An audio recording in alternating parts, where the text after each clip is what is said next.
Hi everyone, this is Ashley with CT Arena Digitals. I'm going to do a tutorial to show you how to use my new tool in veil overlays in Photoshop.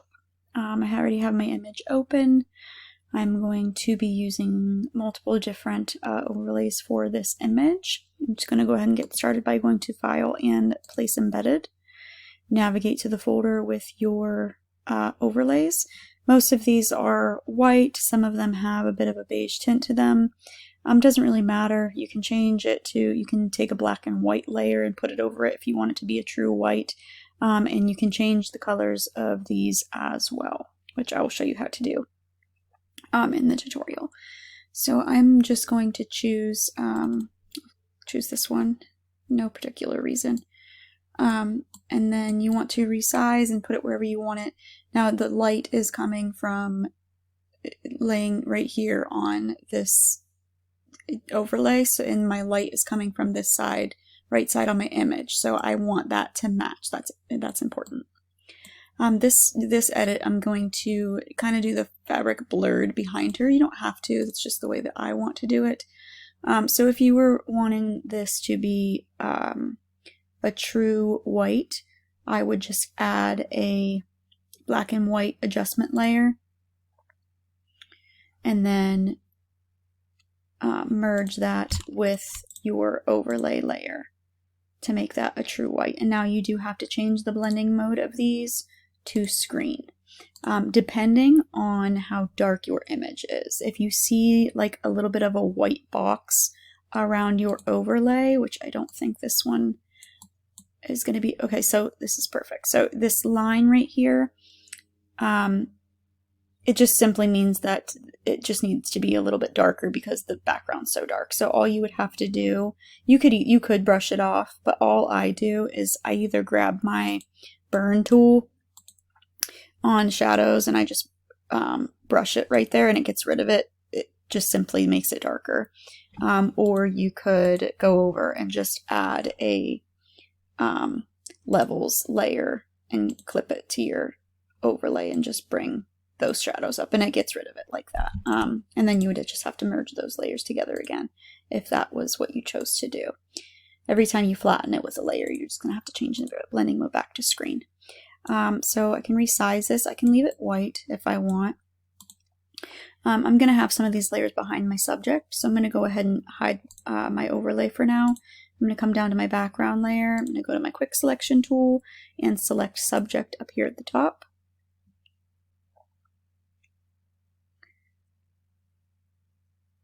Wait for that to work.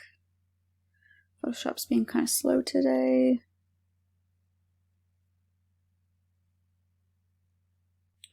I don't really understand it. It's not my RAM on my computer. It's just like every other day I feel like it's just slower than... Okay, and then go ahead and duplicate, create a layer mask, and then Control or Command I on your keyboard to invert that mask. So then when I can make this visible, you can hold down Alt and click between the layers, or you can right click the layer and create clipping mask, and that's going to put it behind your subject.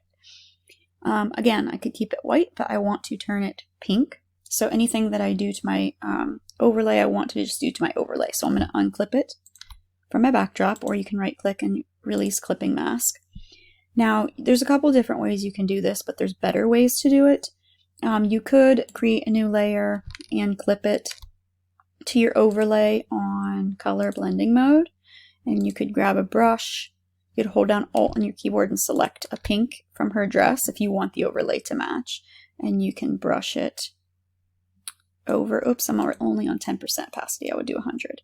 You can brush it onto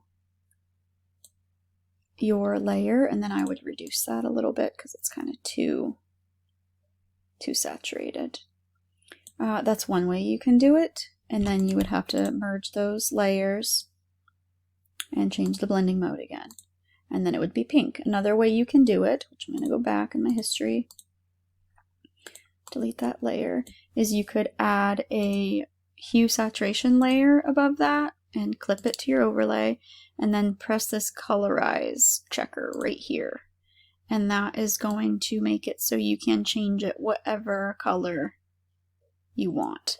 you will have to play, which this color actually matches pretty good. But if it's like too saturated, you can play with the saturation on here too to bring it down to be like a much lighter pink. Or I can make it like a hot pink. You can play around with that. I don't recommend using the lightness for these because it's gonna mess with the entire layer and not just the fabric. So I'm gonna go back here. Oops. I'm gonna delete this real quick and start over because I liked how it was. I don't remember the settings.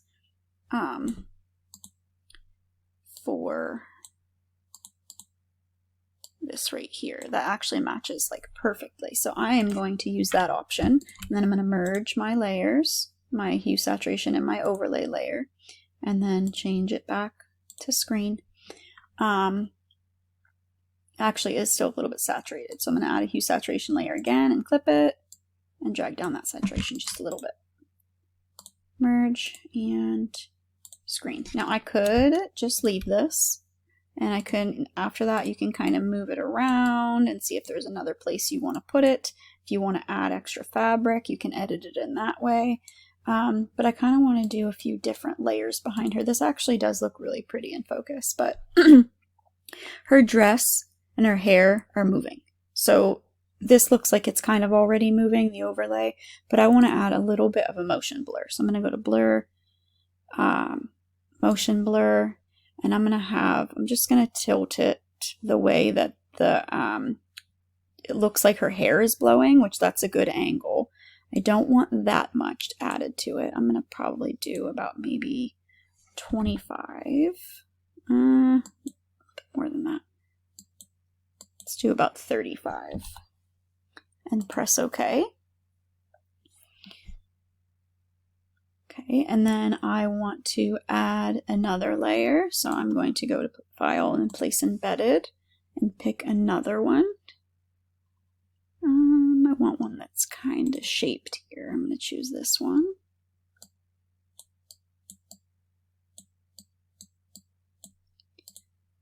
Okay, and now I'm going to go ahead and add that hue saturation again. Colorize, checker. Make sure you create that clipping mask so it only applies to that, and then desaturate that a little bit. Okay, I'm going to go ahead and merge those. I'm going to change it to screen. Now I want this to be darker. I'm going to add a curves layer and bring down the brightness of it. So I'm going to go up to my curves. I'm going to create that clipping mask, so I'm only working on the overlay layer, and I'm going to bring this down so it's a darker color. Okay, merge those again. Actually, I'm going to add a hue saturation, and I'm going to bring down that saturation again, because sometimes when you play with curves, it can add that back in there.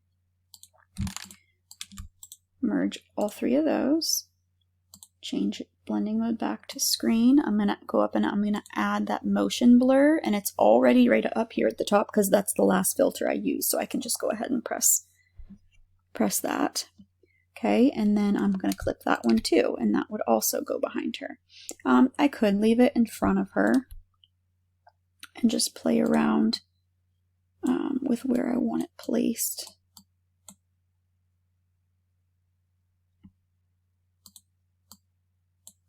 There's a few different ways you could do this, but I think I'm going to leave it where it was, and I'm going to place it behind her. And now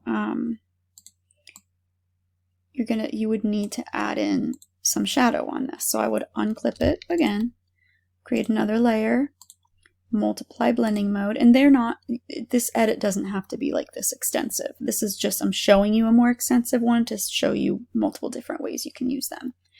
And then I'm going to hold down Alt or right click and create clipping mask, but I'm going to hold down Alt to clip that layer. I'm going to grab a brush at about 20% opacity. Check a darker pink, hold down Alt and click a darker pink on her dress, multiply blending mode, and I'm just going to add shadow in, my opacity up a little bit, bring shadow into that layer, merge those, screen and clip it. That way there's shadow created behind her. I would actually, since that one's all the way down there, I might add even a little bit more blur to that down there by the dress. I'm still not sure if I even like that layer right there. But if it's too much, I can also, after adding the blur, you can lower the opacity to not, there we go, to make it a little bit darker and not as noticeable. I might even lower the opacity on that one as well, just to put it kind of more in the background. So that's one way you can add motion blur and regular blur, and you're gonna have to use curves and hue adjustments and color if you want to do all that stuff to it. But you don't have to do all that stuff to it. So I'm gonna get rid of these two layers real quick. I did another edit a little while ago where I simply just used, where is it? This one. And I change it, your blending mode there to screen. And so you can, I'm going to do this again real quick. You can keep your proportions of the overlay by checking this box up here. That way when you move it around, it's not going to change shape. I uncheck it for these just because you have the range to get different flow with these. And then you can also, if you click on a bounding box, you can click this up here, and that's a warp tool. So that's going to allow you to kind of bring it wherever you want it within the image. You could use liquify too, but warp tool is a little bit easier for these overlays. But I could kind of overlay it so it's a little bit over her hair. So it's kind of peeking through. And I would probably leave this one white and just lower the opacity a little bit on it. And that even gives it like a really pretty, it's really pretty on the image. I would probably add a curves layer to that as well. Make sure you clip it to just the overlay and bring it down. That darkens your shadows, and it gives it a little bit more depth, and it makes it more transparent. Like if I get rid of this layer, you can't see her hair through as much, but doing that gives it a really pretty effect. And you could blur it just a little bit so she's the main focus. And I would maybe add like another one blurred one like down here at the bottom, but even just that is really pretty. Okay, so I showed how to place them and change the color and move them around and resize them and kind of warp them to how you want them to be. I think that's pretty much it. You can also, with the warp tool, let me do another one here, another overlay. You can even, like, see how this one is kind of like really swooshy? You can do that with most of them just by using the warp tool. Like if I come up here, I can literally make this any shape I want just by moving it around and making it any shape I want it pretty much. However you want it to flow on your image. Like even that right there is pretty.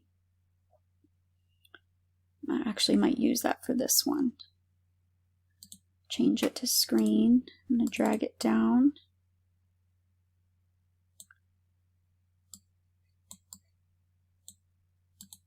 Now see, there's that white part I was telling you about earlier. All I have to do is grab my burn tool and just, oh, it's a smart object, so I just have to rasterize it. Just brush it over and it'll go right away. Okay, I'm going to add a curves layer to that one too. Create that clipping mask. And then I'm going to lower the opacity on that one just a little bit too. Oops. I'm just going to do that over.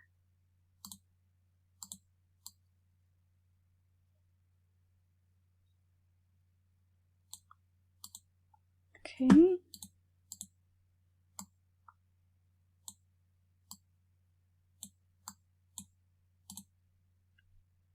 Add a little bit of blur. And that is pretty. I might have changed the color. After adding this, I would probably maybe change the color of it, but multiple different ways you could use it. Use motion blur, use regular blur, use hue saturation to change the color, use that warp tool to kind of change the shape of it. That's about it. If you have any questions, you can message me on Etsy. If you are a studio photographer, I would love for you to join my group on Facebook. It is linked in the description.